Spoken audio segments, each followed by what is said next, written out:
everyone and welcome to Miss Estruch Biology. In this video I'm going through everything you need to know for topic 11 on immunity for Cambridge International A-Level. So get yourself comfy and we're going to go through all of the theory, key marking points so that you are going to get ready for your exams. And if you need any more help boosting your grades to get ready for these exams, then I've got my own A-Level notes that you can see in the link in the description, which go through all of the theory from the spec.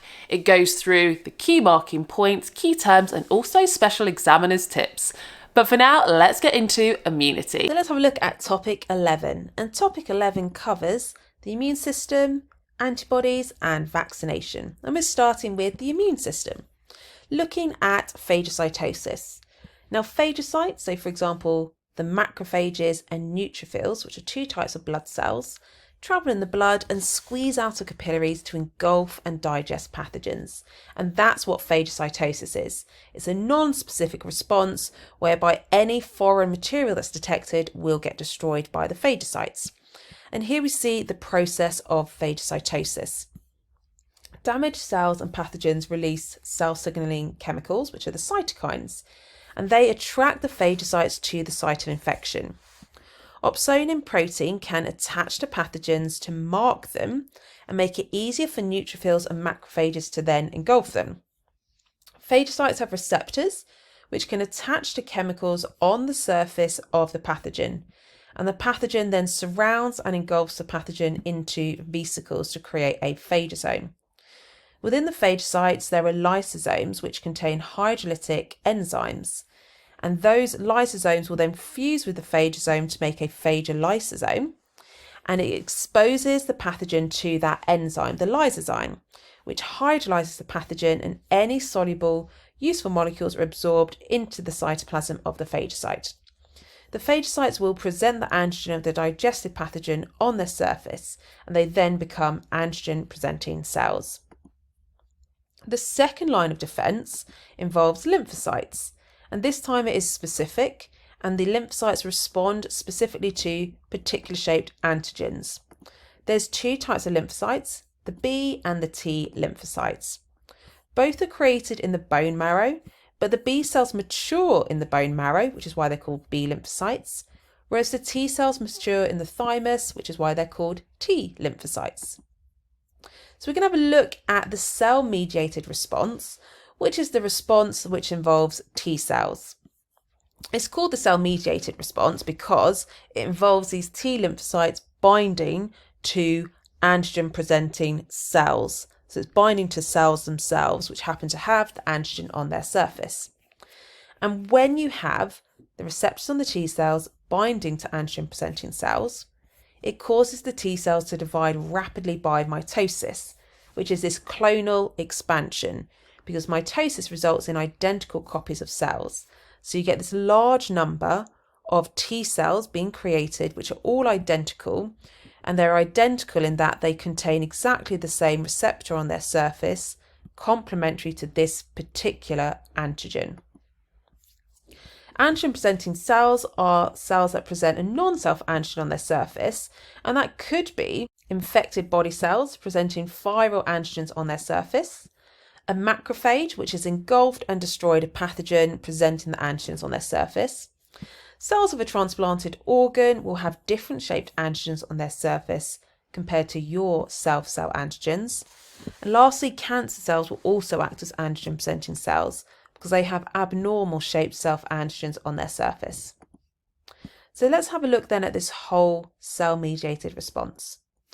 Once a pathogen has been engulfed and destroyed by a phagocyte, the antigens are positioned on the cell surface membrane, which we saw, and we now call it an antigen-presenting cell. T helper cells have receptors on their surface, and those can attach to complementary shaped antigens on the surface of these antigen presenting cells. Once those attach, interleukins are produced, which activates the T helper cells to start to divide by mitosis, and that's when they'll then replicate and make large numbers of clones. So lots of these T helper cells with that particular shaped receptor. Those clone T helper cells then differentiate into different types of T cells. You'll have some which will differentiate into even more T helper cells. to produce more interleukins to keep this process going, and also to activate B lymphocytes. Some produce interleukins to stimulate macrophages to perform more phagocytosis. You also get T memory cells, which will store a memory of that particular shaped antigen. And then T killer cells, or cytotoxic T cells. And those ones we'll have a look at in a bit more detail. T regulator cells will suppress the immune response to ensure the cell-mediated response will stop, and therefore it's only occurring when the pathogen is present.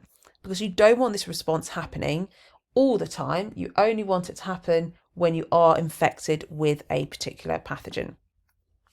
So the C killer cells, or those cytotoxic T cells, these are the T cells that destroy abnormal or infected body cells. And they do this by releasing a protein called perforin, which embeds into the cell surface membrane, and it makes a hole, a pore, so that any substances can enter or leave the cell, and that is what causes cell death. Because either you have too much liquid and substances leaving the cell, causing it to dehydrate and die, or you have too much liquid entering, and that causes it to burst.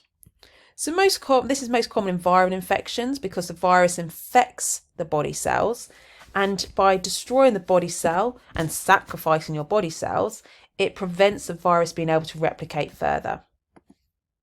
Next, let's have a look at the B cells, and those are part of the humoral response. So B cells are activated by T helper cells, and this is done by the T helper cells binding to B cells with complementary antibodies to antigens.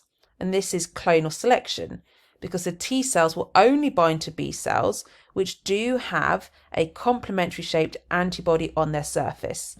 So it is selecting the correct shape, that complementary shaped B cell, and then they get cloned in mitosis. And that's what we're going to have a look at here. So that B cell is activated by the release of interleukins from that T helper cell once they're bound. That causes the B cells to divide by mitosis to make large numbers of clones which have that exact shape antibody on their surface. So that is your clonal expansion. The B cells then differentiate into either memory B cells or plasma cells. The plasma cells are the ones that can produce antibodies, and the antibodies attach to the antigens on the pathogen to help destroy them by agglutination, and that's coming up later in this video. They also mark them so that phagocytes can locate them and destroy them. This is a primary immune response, which means it's the first time that you are encountering that pathogen. And you store these memory B cells, which remain in the blood for a long time after infection. So if you are then reinfected with the same pathogen, with that same shaped antigen, the B cells can rapidly differentiate into plasma cells and produce large numbers of antibodies rapidly, so that you can then destroy the pathogen before it causes any symptoms. So that's your primary and secondary immune response. The primary response is the first time you're ever exposed to that pathogen and antigen. And because it's the first time, it can take a few days for the lymphocytes to create enough of the correct complementary shaped antibodies to help to destroy the pathogen. And therefore, the time that takes, the pathogen is dividing, causing damage, and therefore you have symptoms of the disease before the pathogen is destroyed. In a secondary immune response, because you're being reinfected with the same pathogen, the memory B cells can produce large amounts of antibodies rapidly so that the pathogen is destroyed before it can cause any symptoms. And that is what active immunity is. You're immune because you've been actively infected with this pathogen. Next, then we have a look at antibodies and vaccination, carrying on from this idea of immunity. So antibodies are proteins, and it's those T helper cells that we saw stimulate the B cells to produce interleukins, initiating the humoral response, which results in the production of plasma cells, which produce antibodies. So antibodies are globular proteins. They're quaternary structures, and we actually have 4 polypeptide chains. We have 2 lighter chains, which are shorter, and 2 heavy chains, which are longer. The binding sites are up here, and that is where you have this unique shape, which will be complementary to the shape of a particular antigen. And that's where a particular antigen can bind to a particular antibody. The rest of the antibody is constant, so it'll be exactly the same shape in all antibodies. And when an antigen binds to an antibody, we call that an antigen-antibody complex. And this is where it links to agglutination. So antibodies can work in three ways: agglutination, or through marking pathogens, and also acting as antitoxins. Agglutination is what we can see in this image. It's the clumping together of pathogens to make it easier for phagocytes to locate and then engulf the pathogen all in one go. Antibodies also act as an opsonin when an antibody-antigen complex has been formed. The antibodies are marking the antigen, making them more susceptible and more easy to locate for phagocytosis. And then also antibodies can bind to toxins, preventing them from entering the cells and causing harm. And in this way, they're acting as antitoxins. Now, monoclonal antibodies is a technology that has been used based on your knowledge or our knowledge in science of antibodies. And the hybridoma method is a widely used technique for producing monoclonal antibodies, which are identical antibodies produced of a single type of immune cell. So here's how they are created. Step 1 is mice or other small suitable animals are immunized with an antigen of interest. And the antigen is typically a protein or other molecule that triggers the immune response. Step 2, after a suitable period, the B lymphocytes from that animal are collected, and these cells can produce the antibodies for that particular antigen. Step 3 is you fuse them with these myeloma cells, which are a type of tumour cell that can rapidly divide. So that means by fusing them together and creating these hybridoma cells, we have cells that can rapidly divide but also produce the antibody of interest. So the fused cells are then cultured in a selective medium that supports the growth of those hybridomas, and the medium usually contains substances that prevents the growth of unfused myeloma cells. The hybridoma cells are screened to identify those producing antibodies specific to the antigen, and this can be done using the ELISA test, which we're going to look at in the next slide. Finally, those positive hybridomas, which means the ones that are producing the antibodies of interest, are isolated and cloned. And then lastly, you let them produce lots of those antibodies, which are harvested and can be used in different types of medicines and treatments. So the different things that they can be used for are medical treatment, medical diagnosis, pregnancy tests, and other drug tests as well. So, for example, direct monoclonal antibody therapy. Some cancers can be treated using monoclonal antibodies, which are designed with a binding site complementary in shape to the antigens on the outside of the cancer cells. The antibodies are given to cancer patients and attached to the cancer cells.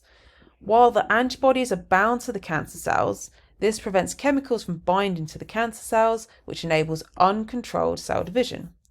Therefore, the monoclonal antibodies prevent the cancer cells from growing, and as they are designed to only attach to cancer cells, they won't affect other normal healthy body cells. Indirect monoclonal antibody therapy is this example here. So cancer cells can also be treated with monoclonal antibodies complementary in shape to antigens on the outside of cancer cells, which have drugs attached to them. These cancer drugs are therefore delivered directly to the cancer cells and will kill them. And this reduces the harmful side effects that traditional chemotherapy and radiotherapy can produce. This is often referred to as bullet drugs, and that is because it delivers the medicine directly to the site that they're needed. So the other things that we talked about were it could be used in pregnancy tests and for diagnosis. So it has been used to diagnose influenza, hepatitis, chlamydia, prostate cancer, and even more recently in those COVID-19 tests as well. And this is all working via an ELISA test. So this is how we do our ELISA test, the enzyme-linked immunoabsorbent assay, that's what it stands for. You could use two antibodies. So first you'd have a mobile antibody, complementary to an antigen being tested for, and this has a coloured dye attached to it. You then have a second antibody, complementary in shape to the antigen is immobilised in the test. and then a third antibody is immobilized and is complementary in shape to the first one. So what you would then do is add the test sample from a patient who you want to diagnose to see if they have a particular condition to the base of a beaker. You'd wash to remove any unbound test sample. You then add the antibody complementary in shape to the antigen you are testing the presence of in the test sample. Wash to remove any unbound antibody, and then add a second antibody that is complementary in shape to the first antibody and will bind to the first one. The second antibody has the enzyme attached to it, and the substrate for the enzyme, which is colourless, is then added, and this substrate produces coloured products only in the presence of that enzyme. So the presence of the colour indicates the presence of the antigen, because you'll only have that enzyme present to cause that colour change if you had the antigen in the test sample in the first place. Then we have a look at types of immunity, and we have passive and active. We've mentioned active already, so it involves the exposure to a particular pathogen or antigen. So you make the blood cells yourself, your own memory B cells, and you're making your own antibodies. Passive immunity is when you aren't making any of these cells or antibodies yourself, you're being directly injected with the antibody. So the pathogen has not entered your body, it doesn't provide any long-term immunity, but you do have some temporary immunity because you directly receive a source of antibodies. So for example, antibodies can be passed to a fetus through the placenta or through breast milk to a baby. That's an example of passive immunity. There's two types of active immunity. Natural, which is when you become immune because you've been exposed to the pathogen, or artificial immunity, which is when you become immune because you've received a vaccine which either had a weakened version of the pathogen or the antigens. Vaccines play a key role in immunisation and disease prevention. So they can induce passive or active immunity depending on whether you're injecting in the antibodies or the antigen. Passive immunity, as we said, is you're just directly injecting in the antibodies. But artificial active immunity is when you're being injected with small amounts of weakened or attenuated pathogen, and that will trigger a primary immune response, but with very, very limited symptoms compared to what the actual pathogen would cause you if you were infected. So therefore, if you do get reinfected with the same pathogen, you will rapidly produce antibodies and in large quantities, because you would then be experiencing a secondary immune response. And this is how vaccines provide this active artificial immunity. So let's just have a look at that. We've got your primary and your secondary immune response. Now, they're not always effective in the long term, and that is because pathogens' DNA can mutate, or RNA if they have RNA. And if the genetic material mutates, it could result in a mutation that now has a bacteria or virus as a different shaped antigen on its surface. And if that's the case, the memory cells that you have circulating in your blood after your primary immune response to that vaccine will now be producing plasma cells and antibodies that are incorrect in shape for this newly shaped antigen. And this is known as antigen variability. So the last little bit then linked to vaccines is how they can protect an entire population. So an epidemic is when a disease spreads rapidly on a national level, so within one country, whereas a pandemic is when a disease spreads rapidly on a global level, like COVID-19. Mass vaccination programs prevent the further spread of the pathogen causing the disease. So these vaccines are frequently updated, resulting in booster vaccines to account for antigen variability. Again, much like COVID-19, there wasn't just one vaccine, there are multiple vaccines, and you're encouraged to take booster vaccines, especially if you're someone with a weakened immune response. And if a large enough proportion of a population are vaccinated, then herd immunity arises. And this is the concept where if most of the population are immune, that means they can't get the symptoms of the disease and they're not able to transmit the disease or transmit the pathogen which causes the disease. So if enough of the population are vaccinated and immune, then that means transmission should be so low that people that are too vulnerable to have the vaccine are protected.